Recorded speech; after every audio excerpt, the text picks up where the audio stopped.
The Man in the Iron Mask by Alexandre Dumas. Chapter 1 Part 2. Aramis almost imperceptibly smiled. "You know, Dame Perronnette, they are both so suspicious in all that concerns Philippe." "Philippe was the name they gave me," said the prisoner. "Well, 'tis no use hesitating," said Dame Perronnette. "Somebody must go down the well." "Of course, so that the person who goes down may read the paper as he is coming up." "But let us choose some villager who cannot read, and then you will be at ease."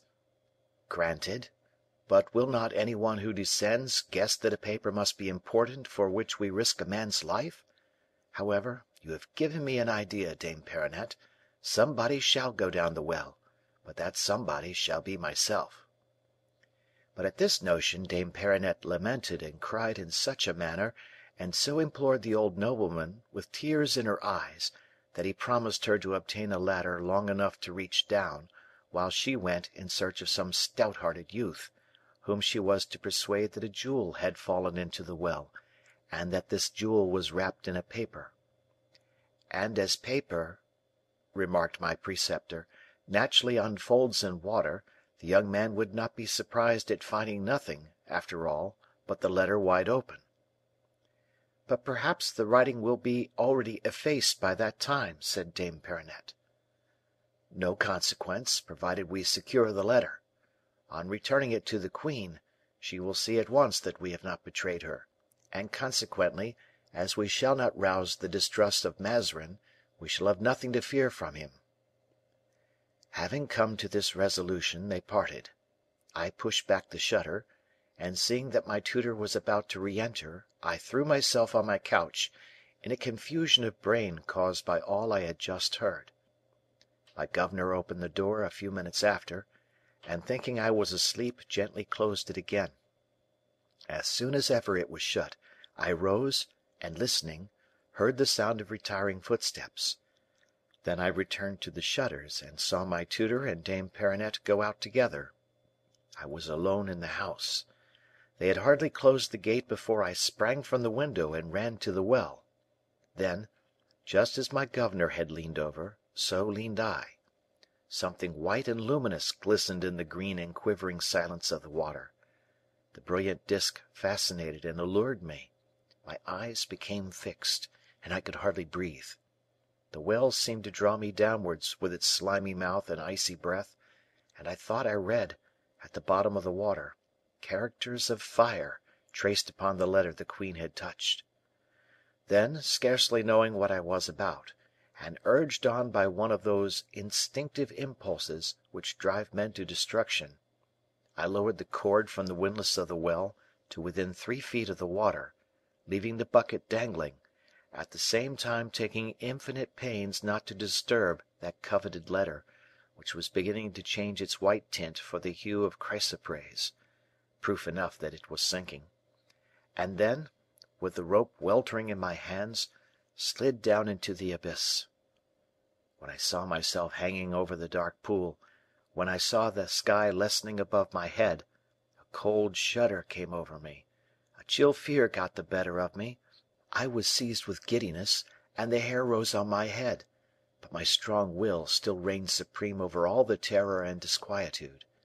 I gained the water, and at once plunged into it, holding on by one hand, while I immersed the other and seized the dear letter, which, alas, came in two in my grasp. I concealed the 2 fragments in my body coat, and, helping myself with my feet against the sides of the pit, and clinging on with my hands, agile and vigorous as I was, and above all pressed for time, I regained the brink, drenching it as I touched it with the water that streamed off me. I was no sooner out of the well with my prize than I rushed into the sunlight, and took refuge in a kind of shrubbery at the bottom of the garden. As I entered my hiding place, the bell which resounded when the great gate was opened rang. It was my preceptor come back again. I had but just time. I calculated that it would take 10 minutes before he would gain my place of concealment, even if, guessing where I was, he came straight to it, and 20 if he were obliged to look for me. But this was time enough to allow me to read the cherished letter, whose fragments I hastened to unite again. The writing was already fading, but I managed to decipher it all. "And will you tell me what you read therein, monseigneur?" asked Aramis, deeply interested. "Quite enough, monsieur, to see that my tutor was a man of noble rank, and that Perronnette, without being a lady of quality, was far better than a servant, and also to perceive that I must myself be high born, since the queen, Anne of Austria, and Mazarin the prime minister commended me so earnestly to their care." Here the young man paused, quite overcome. "And what happened?" asked Aramis. "It happened, monsieur," answered he, "that the workmen they had summoned found nothing in the well, after the closest search; that my governor perceived that the brink was all watery; that I was not so dried by the sun as to prevent Dame Perronnette spying that my garments were moist; and lastly, that I was seized with a violent fever, owing to the chill and the excitement of my discovery, an attack of delirium supervening, during which I related the whole adventure; so that, guided by my avowal, my governor found the pieces of the queen's letter inside the bolster where I had concealed them." "Ah!" said Aramis, "now I understand." "Beyond this, all is conjecture. Doubtless the unfortunate lady and gentleman, not daring to keep the occurrence secret, wrote of all this to the queen and sent back the torn letter." "After which," said Aramis, "you were arrested and removed to the Bastile." "As you see." "Your two attendants disappeared?" "Alas!" "Let us not take up our time with the dead, but see what can be done with the living. You told me you were resigned." "I repeat it." "Without any desire for freedom?" "As I told you." "Without ambition, sorrow, or thought?" The young man made no answer. "Well," asked Aramis, "why are you silent?" "I think I have spoken enough," answered the prisoner, "and that now it is your turn. I am weary." Aramis gathered himself up, and a shade of deep solemnity spread itself over his countenance. It was evident that he had reached the crisis in the part he had come to the prison to play. "One question," said Aramis. "What is it? Speak." "In the house you inhabited, there was neither looking glasses nor mirrors?" "What are those two words, and what is their meaning?" asked the young man. "I have no sort of knowledge of them." "They designate two pieces of furniture which reflect objects; so that, for instance, you may see in them your own lineaments, as you see mine now, with the naked eye." "No, there was neither a glass nor a mirror in the house," answered the young man. Aramis looked round him. "Nor is there anything of the kind here, either," he said. "They have again taken the same precaution." "To what end?" "You will know directly. Now, you have told me that you were instructed in mathematics, astronomy, fencing, and riding, but you have not said a word about history." "My tutor sometimes related to me the principal deeds of the king, St. Louis, King Francis I., and King Henry IV." "Is that all?" "Very nearly." "This also was done by design, then. Just as they deprived you of mirrors, which reflect the present, so they left you in ignorance of history, which reflects the past. Since your imprisonment, books have been forbidden you, so that you are unacquainted with a number of facts, by means of which you would be able to reconstruct the shattered mansion of your recollections and your hopes." "It is true," said the young man. "Listen, then. I will in a few words tell you what has passed in France during the last 23 or 24 years, that is, from the probable date of your birth, in a word, from the time that interests you." "Say on." And the young man resumed his serious and attentive attitude. "Do you know who was the son of Henry IV.?" "At least I know who his successor was." "How?" "By means of a coin dated 1610, which bears the effigy of Henry IV., and another of 1612 bearing that of Louis XIII. So I presumed that, there being only 2 years between the two dates, Louis was Henry's successor." "Then," said Aramis, "you know that the last reigning monarch was Louis XIII.?" "I do," answered the youth, slightly reddening. "Well, he was a prince full of noble ideas and great projects, always, alas, deferred by the troubles of the times, and the dread struggle that his minister Richelieu had to maintain against the great nobles of France. The king himself was of a feeble character, and died young and unhappy." "I know it." "He had been long anxious about having an heir, a care which weighs heavily on princes, who desire to leave behind them more than one pledge that their best thoughts and works will be continued." "Did the king, then, die childless?" asked the prisoner, smiling. "No, but he was long without one, and for a long while thought he should be the last of his race. This idea had reduced him to the depths of despair, when suddenly his wife, Anne of Austria—" The prisoner trembled. "Did you know," said Aramis, "that Louis XIII.'s wife was called Anne of Austria?"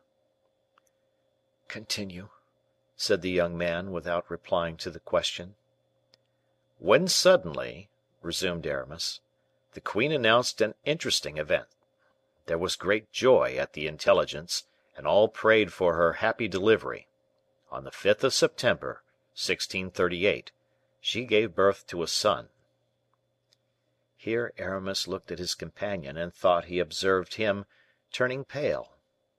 "You are about to hear," said Aramis, "an account which few indeed could now avouch, for it refers to a secret which they imagined buried with the dead, entombed in the abyss of the confessional." "And you will tell me this secret?" broke in the youth. "Oh!" said Aramis, with unmistakable emphasis, "I do not know that I ought to risk this secret by entrusting it to one who has no desire to quit the Bastile." "I hear you, monsieur."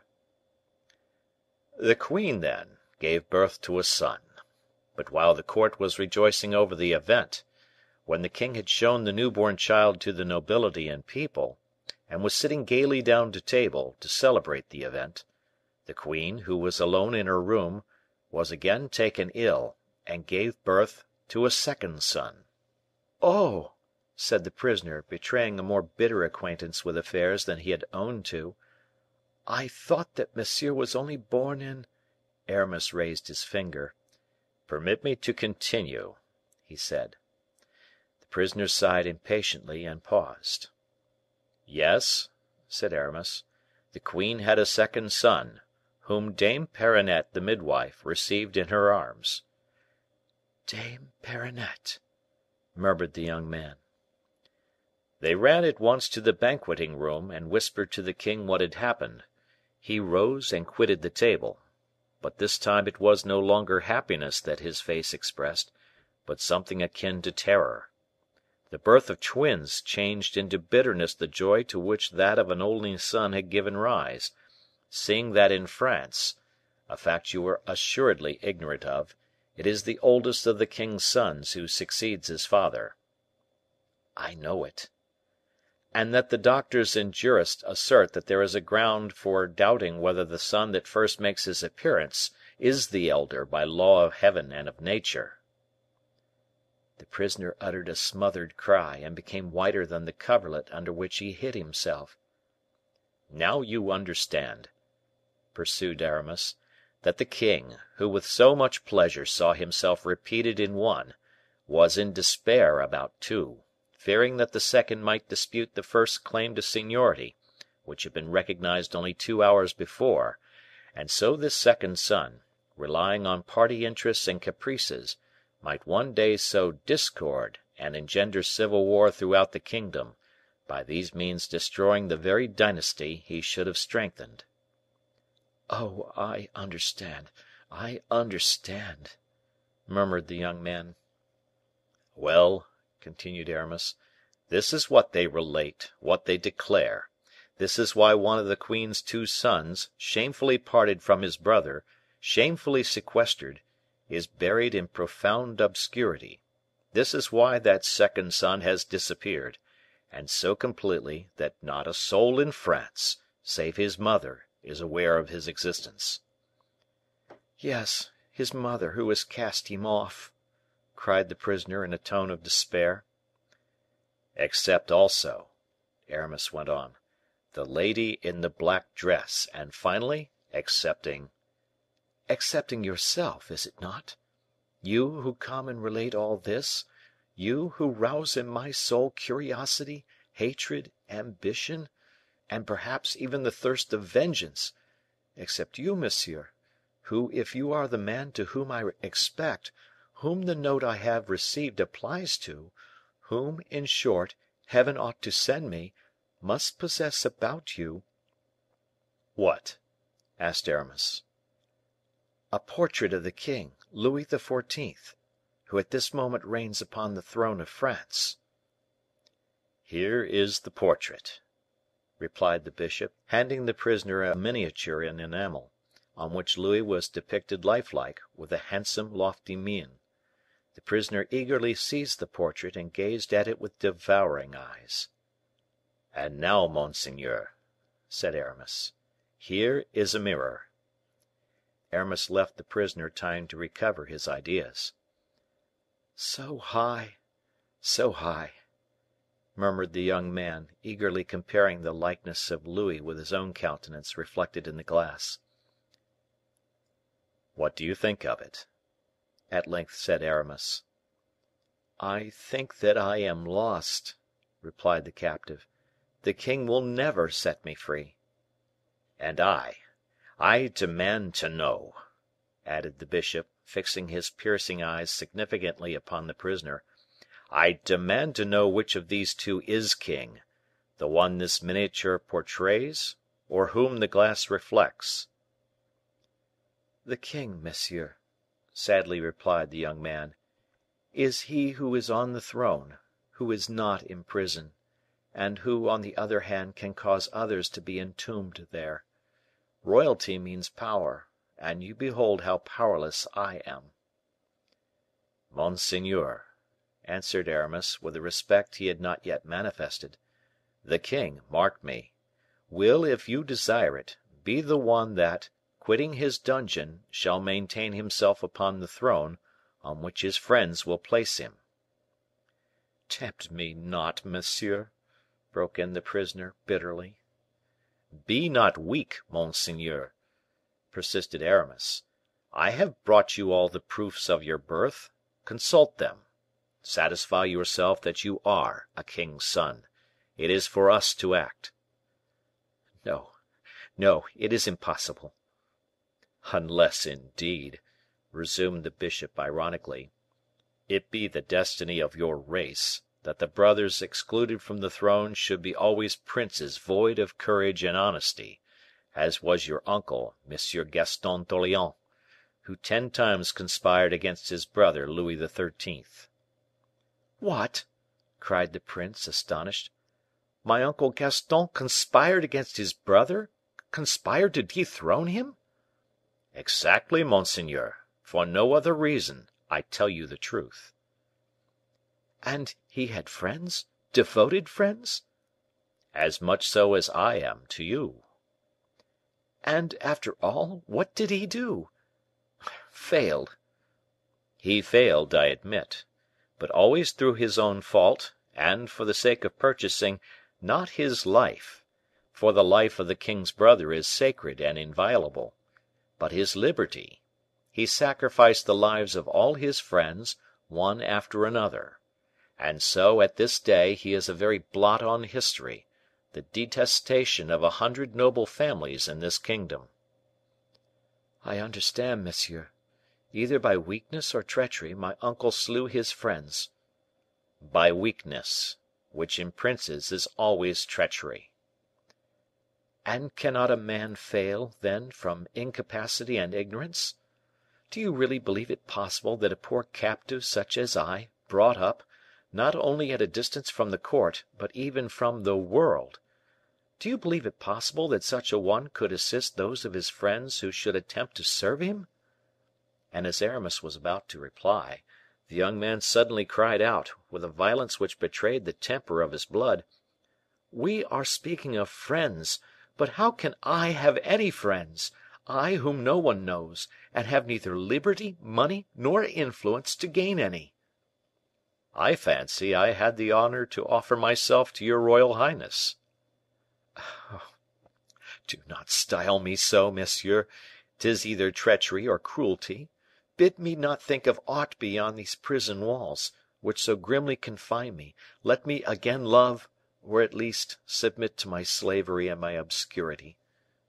"Monseigneur, monseigneur, if you again utter these desperate words, if, after having received proof of your high birth, you still remain poor spirited in body and soul, I will comply with your desire.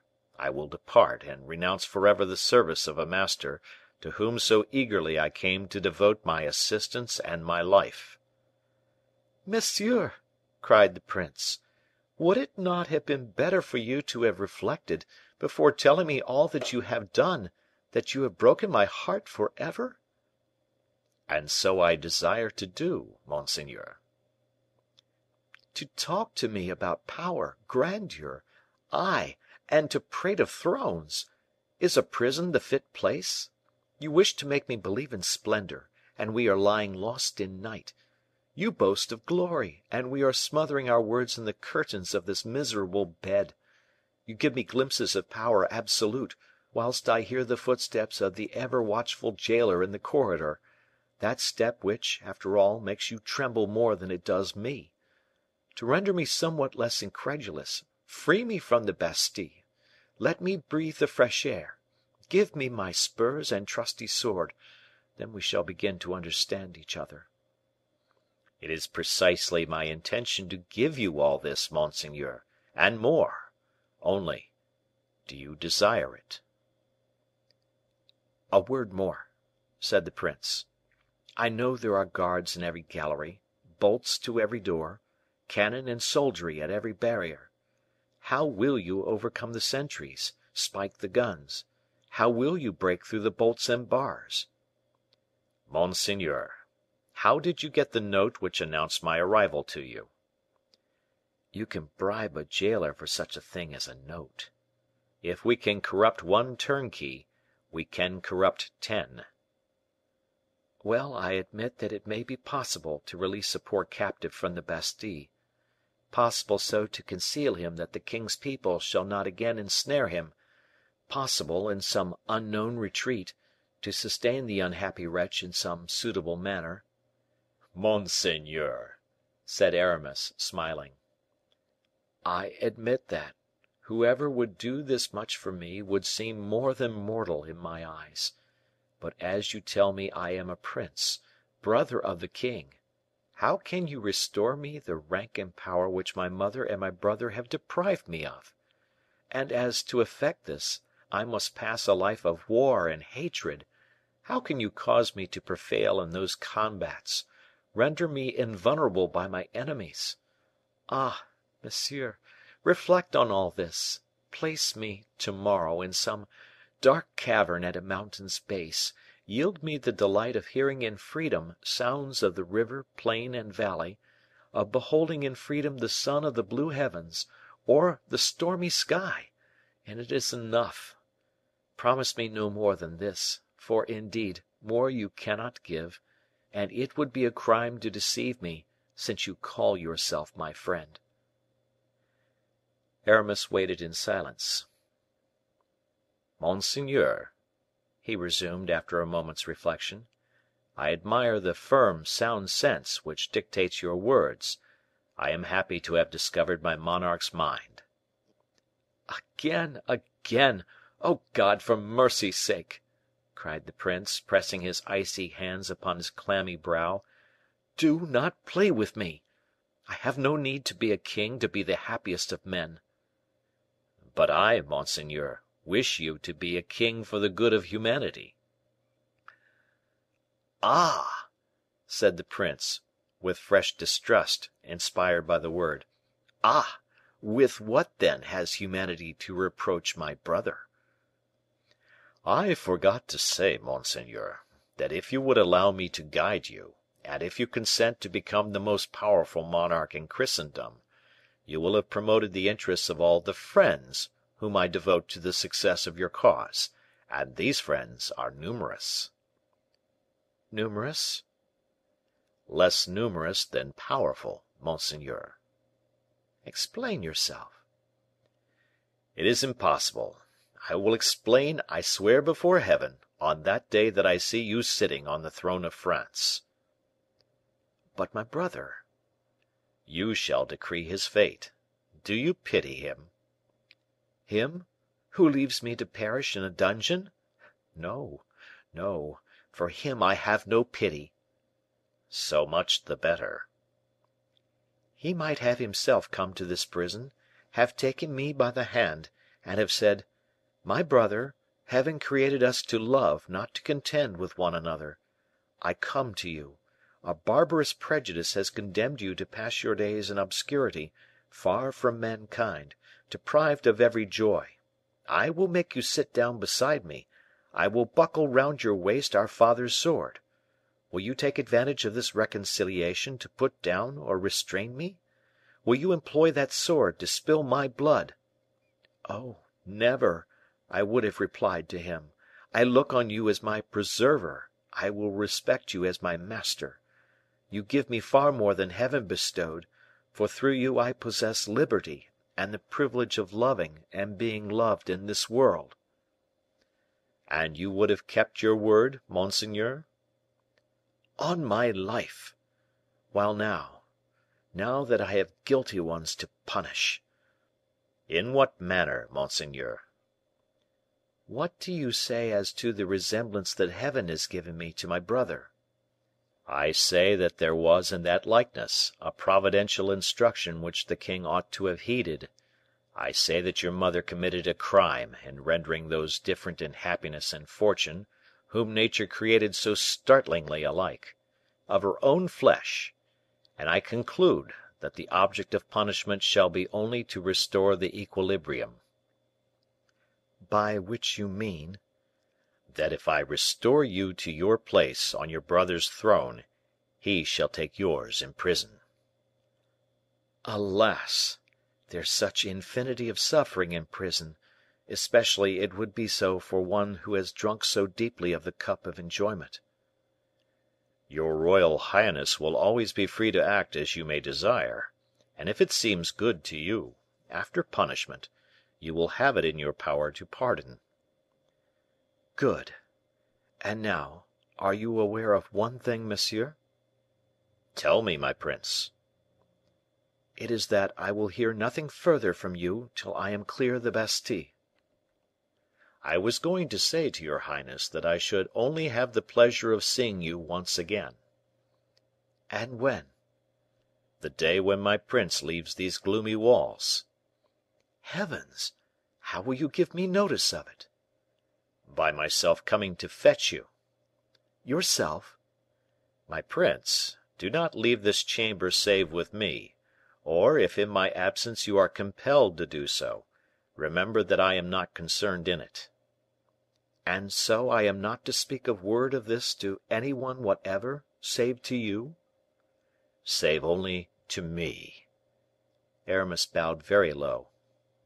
The prince offered his hand. "Monsieur," he said in a tone that issued from his heart, "one word more, my last. If you have sought me for my destruction, if you are only a tool in the hands of my enemies, if from our conference, in which you have sounded the depths of my mind, anything worse than captivity result, that is to say, if death befall me, still receive my blessing, for you will have ended my troubles and given me repose from the tormenting fever that has preyed on me for 8 long weary years."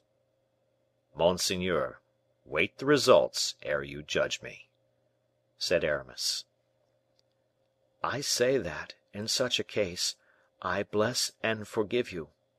If, on the other hand, you are come to restore me to that position in the sunshine of fortune and glory to which I was destined by Heaven, If by your means I am enabled to live in the memory of man, and confer lustre on my race by deeds of valor, or by solid benefits bestowed upon my people, if, from my present depths of sorrow, aided by your generous hand, I raise myself to the very height of honor, then to you, whom I thank with blessings, to you will I offer half my power and my glory, though you would still be but partly recompensed, and your share must always remain incomplete, since I could not divide with you the happiness received at your hands."